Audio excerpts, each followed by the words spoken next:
We're back. The year is 2024, and it's time to talk more about watches. That's right. I'm John P., and we're back. If you're not familiar with this channel, maybe you're new, what I do is I talk about watches, the watch industry, what goes on at Delray Watch, where we buy, sell, trade watches, and so many other things surrounding the luxury watch industry. And today, I'm excited because there are three watch brands that I think are positioned just so well for the coming year. These three brands I've mentioned in previous videos, I've talked about, and even criticized a little bit for not listening to the watch collectors. I'm a big advocate of collectors because not only am I in the industry, I'm also a collector.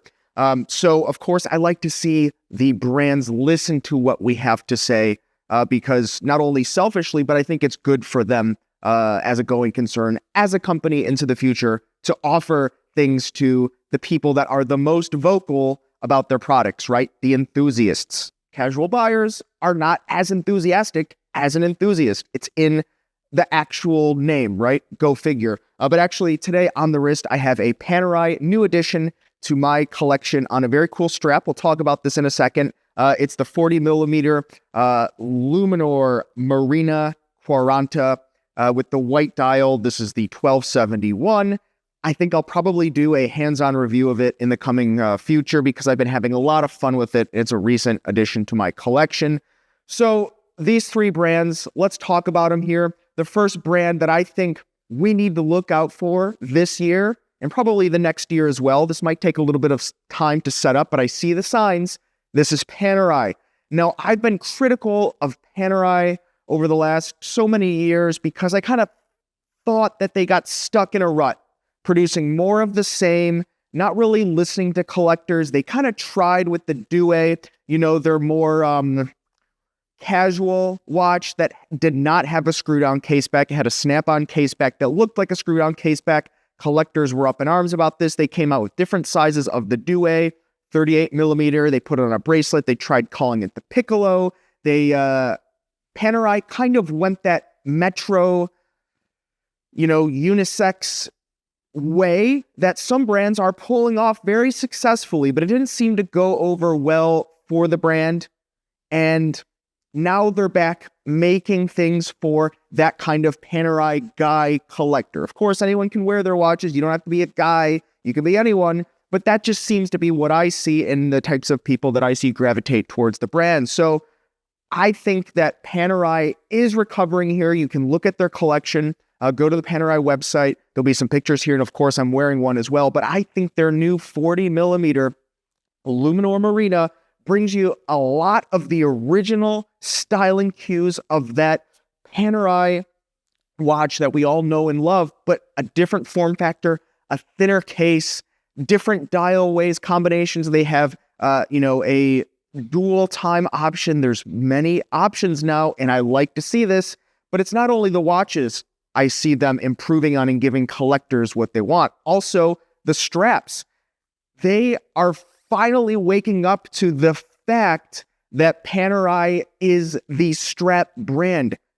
People got bored of Panerai maybe 7 years ago, and they started changing the look and the feel of the watches with their straps and their endless aftermarket straps.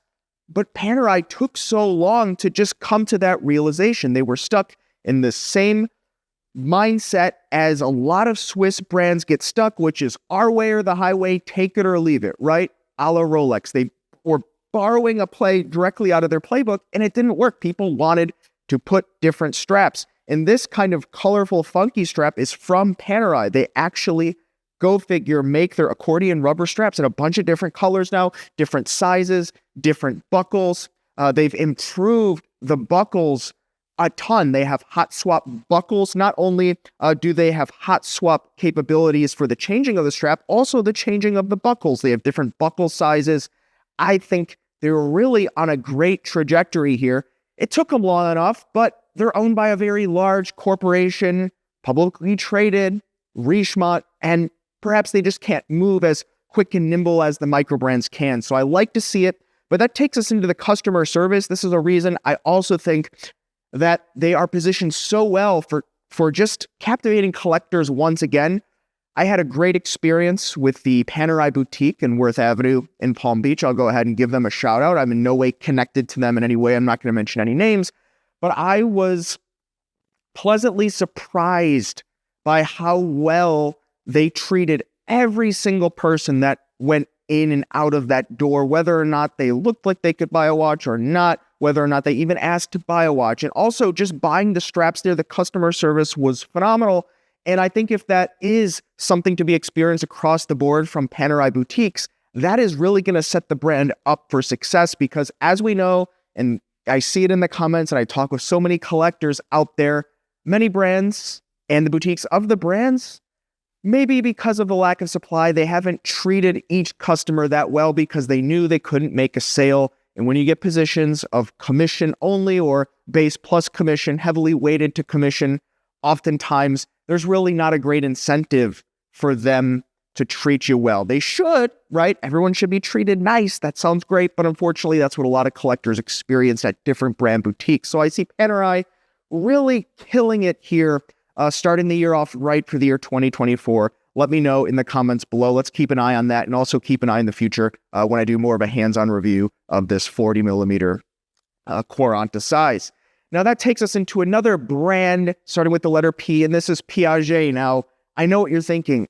I am even kind of starting to question this myself as I talk about this, right? Because Piaget, who wears a Piaget? But I'm seeing Piaget kind of come back in two different communities. One, international community outside of the US, so a lot of parts of Asia, think Singapore, Hong Kong, places like that. And I'm also seeing it come back with those that like vintage or vintage-inspired, kind of more historical models. Now, with vintage, there's a ton of buzz about the vintage and transitional models in precious metal from Piaget with these stone dials, you know, things like the cat's eye or the wooden dials, the different types of wood patterns, also the lapis dial, emerald, all these different types of interesting stone or gem or variations of types of glass. These watches are coming back in the online communities all over Instagram, vintage dealers, and people just seem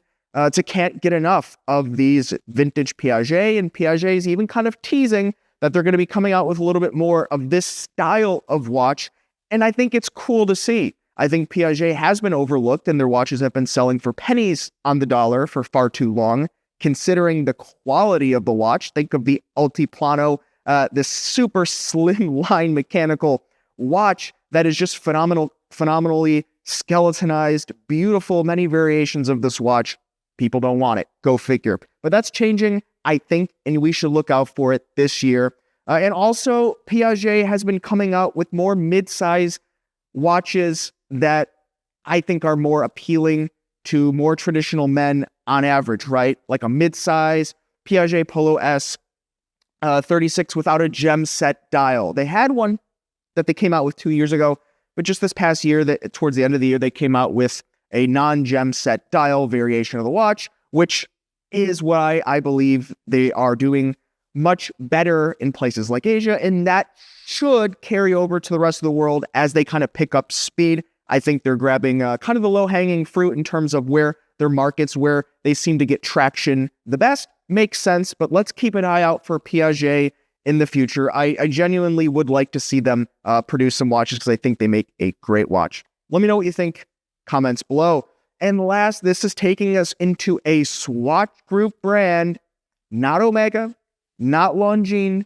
This is Blancpain. Now, Blancpain is an old world brand, and they really do, if only for the amount of time that they've been a thing, they should be more popular, right? Blancpain has had periods of time, especially under the leadership of Jean-Claude Bivet, who kind of revitalized them and combined Frédéric Piguet, the movement manufacturer, with Blancpain to make their in-house movements. Previously, they were, you'd find the Frédéric Piguet, especially in chronograph movements, in so many brands across the board, including from Omega, but they started really doubling down on their IP, their intellectual property here with their most notable watch, probably the Blancpain 50 Fathoms, which, this past year, they released the collaboration with Swatch, making the Scuba, kind of their bioceramic or their plastic watch, which I think is interesting because it shows that Swatch Group wants to bring more attention to this brand. They must agree, and you could probably look at the numbers that things just don't sell like they do for Omega, for example. And it's a shame because they do make some awesome watches.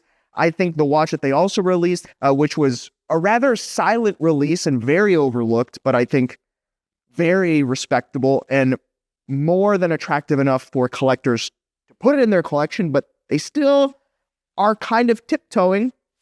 This is the Air Command, and they release it in two sizes, a large size, a more traditional aeronautical chronograph, as well as a 36.2 millimeter size, both in titanium as well as gold, and it's a flyback chrono. So I think if you look at this smaller size chrono, more in line with traditional sizes for men historically, like a 1950s chronograph, you throw in the flyback complication, you throw in the titanium case, you make it light, the blue dial, I think it just shows that, hey, Blancpain does want to attract the collector because 36 millimeter sizes are for watch nerds when it comes to chronographs, right? Like you wouldn't necessarily see a guy walk in and buy a 36 millimeter chronograph unless he was an enthusiast. I haven't seen it. Maybe they do exist, but you get it. Smaller form factor watches in modern, especially outside of dress, just tend to be more enthusiast focused. And then you put titanium, it's going to increase the price, but enthusiasts are willing to pay for it. And so when you throw that in there, the interesting flyback complication that a non-enthusiast wouldn't even know of, wouldn't really care probably. Why do they need that, right? But enthusiasts like it. And I think when you pair that with the Swatch collab, it just shows that this is a brand that is making a play to come back, be revitalized, and maybe even be hot once again. And even just a couple of weeks ago, one of my neighbors, they asked me, they said, hey, I have some watches. Would you look at this? I want to show you especially my favorite watch. And they pulled out an old Blancpain Le Mans flyback, which I think is a phenomenal watch. And I brushed up on the pricing, and these things have really climbed up in price. And they told me they paid $5,000 for it when it was released. I forgot what year it was, but decades ago at this point. And now it's worth about $5,000 out there on the market. So brand sentiment has increased. It seems to be increasing, and people like the brand. I'm very excited to see what they do this year. But I want to hear, what do you have to say about these brands, whether it's Panerai, Blancpain, Piaget, or any others that you think maybe are positioned very well to come back this year? I'd love to see it and hear it in the comments below. Guys, please do not forget to like and subscribe. I do appreciate it. I'm going to be sharing with you in the coming weeks some very exciting news. Things are changing quite drastically, and I have some exciting news, a new, let's leave it at that, a new venture that's going to be released.